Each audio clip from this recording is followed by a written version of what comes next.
What is going on today, everybody? It is Ben Morgan of the Fins Up Network. In today's video, we're going to continue going through targets that play positions of interest for our Miami Dolphins as we lead up to the 2024 NFL Draft. Now, if we're talking about offensive linemen, I'm actually going to end up doing two videos as it pertains to the offensive linemen.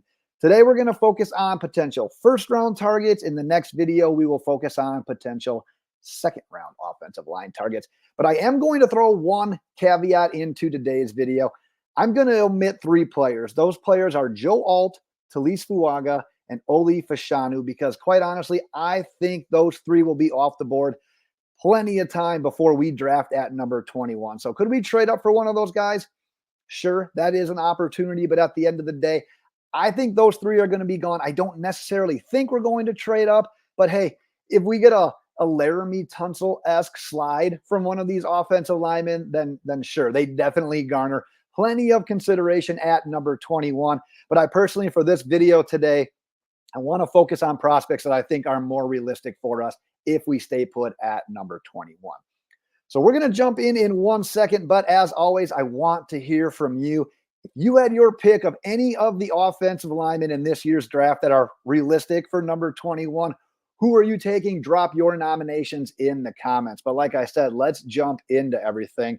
So offensive line talk, it can get a little bit tedious.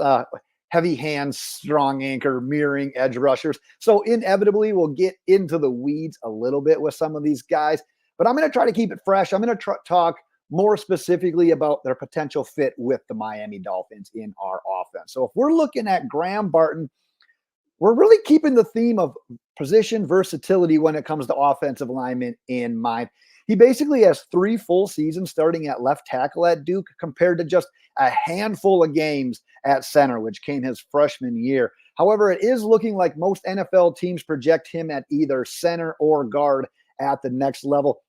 He goes 6'5", 313, but he does not have those super long arms that you would like from one of your tackles at the NFL. So his potential there is probably a bit limited. But with that said, what you like about him, he has that potential to get out to that next level with his blocks. That jumps off the tape in his film, which is super important in a Mike McDaniel zone blocking scheme in the run game. So if you're projecting him with the Miami Dolphins, you're looking at a guy that could either play guard or center. And as you know by now, earlier in free agency, we brought in Aaron Brewer, who, we signed him, and he can play guard or center. So we would then have that luxury of let it play out during training camp, see which offensive line combinations has the most success, shows the most potential. So my dream scenario, if we were to land Graham Barton, would be actually trading back from that number 21 pick in the first round to maybe either at the end of the first round, early second round target to get to him. Pick up a couple of additional draft picks along the way in the process. Always hard to obviously project exactly where players are going to go, but hey, if he's our guy, if they feel the need to take him at 21, might have to do that as well. All right, I am a little bit cooler on a Marius Mims than a lot of people are, but I get it if you are a fan of Mims, and that's why he's coming in at number 4 on my list. Talk about a mammoth human being with just prototypical size. 6'8", 340, simply a giant. That projects pretty damn well at tackle at the next level. My issue with him, and it's kind of an obvious one, he has 8 career starts, and it's due to a couple of different injuries during his time at Georgia. The other thing that I have with him is he's not really the best at getting out to that next level with his block. So I sort of question the overall fit for him in our offense, especially on this offensive line.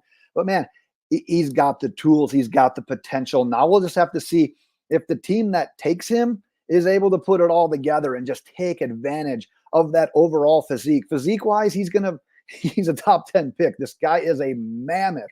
The other thing about him is basically all of his experience, it comes at right tackle. And remember that we just signed Austin Jackson to a contract extension during the season last year. So while I do think there's potential that he could sit behind a guy like Terron Armstead, learn how to play a little bit of left tackle at the NFL position, maybe step in as soon as 2025 if Terron Armstead decides to hang it up. I would just personally rather go another direction if we go offensive line in the first. And here's one of those guys, number 3, J.C. Latham. He's another guy that projects with some position versatility at the next level. He played in 14 games as a reserve guard his freshman season, went on to start 27 games between his junior and senior seasons at right tackle. His overall build, he sort of look a guard, but he goes 6'6", 342. His protection style, though, he protects like a tackle. He absolutely protects like a tackle. So I think he can do both. Once again, it's going to come down to which team drafts him and what their specific plan is for him. Dude is super, super forceful with his blocks. I absolutely love that. He can knock people back. He's explosive off the snap. A couple of the things that you'll look for.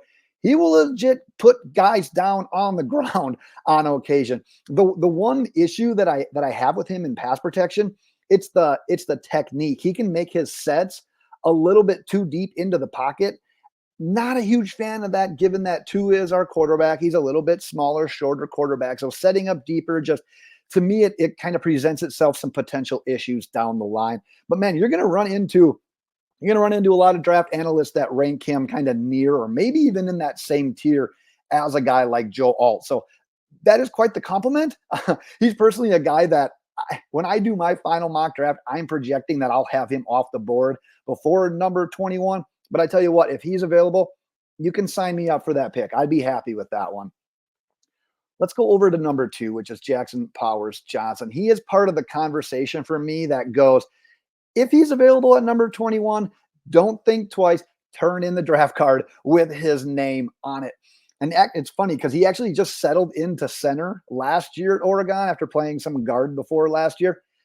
He went on to win college football's Center of the Year award. So I absolutely actually love him at center. I do think that he has the potential to jump in, start from day one, which obviously then we just talked about Aaron Brewer. That would move him over to guard, which I'm also fine. He's got experience doing that.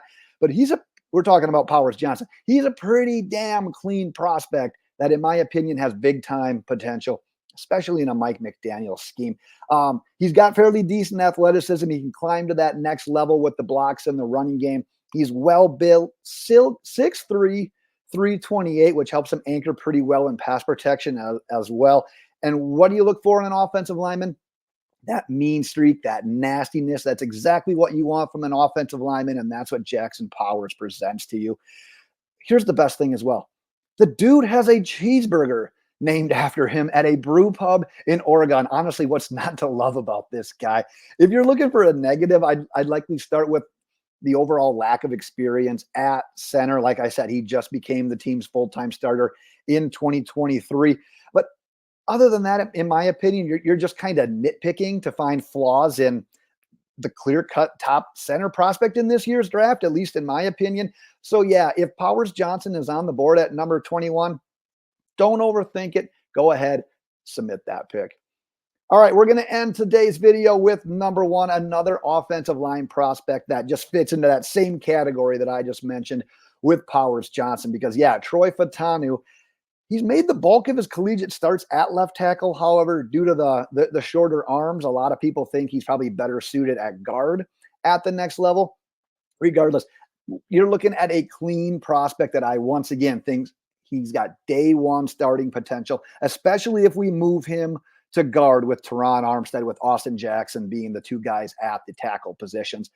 The nice thing about his position versatility, though, compared to some of the other guys we've talked about, is that maybe down the line you've got the opportunity to move him back to left tackle if he can overcome those shorter arms and make up with his technique, with his overall skill. Because you know what? If Terron Armstead decides to pack it up after 2024 and we're looking for a left tackle in 2025, maybe Fatu, picking him in the first round, maybe he's got that ability to slide back to left tackle. He's got loads of experience doing it at the collegiate level. So keep that in mind as well. But one of the things we've talked about a lot this offseason with the Miami Dolphins is getting more physical in the trenches. Well, drafting Troy Fatu is a step in that direction. This dude, a lot like Jackson Powers Johnson, they don't necessarily believe in the word finesse. It is straight power all day, every day. He's also a guy that's capable of getting to the next level with his blocks in the run game. So once again, I love that fit in a Mike McDaniel offense. He's been all conference multiple times at Washington. He won the award for the nation's top offensive lineman last year as well. And then what did he do? he went ahead and put on a very, very nice combine performance, which even elevated his stock even more as it backed up what he already had on film. So my preference in round one of this year's draft, if you've been following the Fins Up Network, it's no serious. I would love an offensive lineman. There are plenty of good ones, so I don't really think that we would even need to necessarily be in the position to reach for one. But if Powers Johnson, if Fatu, those are the two on the list that I am honestly just banging the table for. And I know I can bang my table at home. The Miami Dolphins front office isn't going to hear it, but I'm going to bang that damn table regardless. Those are the two that if they're on the board when we pick at number 21, we've talked about it a couple of times as well, that it'd be great. This is a great draft to trade out of 21, acquire some additional draft capital. I don't mind that. I'm kind of on the fence with that idea, but if Fatu, if Powers Johnson are on the board, I'm thinking twice about that. I am team select one of those damn guys as well. So that's going to do it for today. Let me pop that puppy off the screen. As I mentioned, though, like I said, if you had your pick of realistic offensive linemen at number 21, who are you taking? Drop your nominations in the comments. As I mentioned, I will be back with round 2 offensive line targets and then any additional Dolphins news that happens to break in the meantime. So get subscribed if you haven't done so already. I will call it a day for their Miami Dolphins fans. Until next time, Fins up.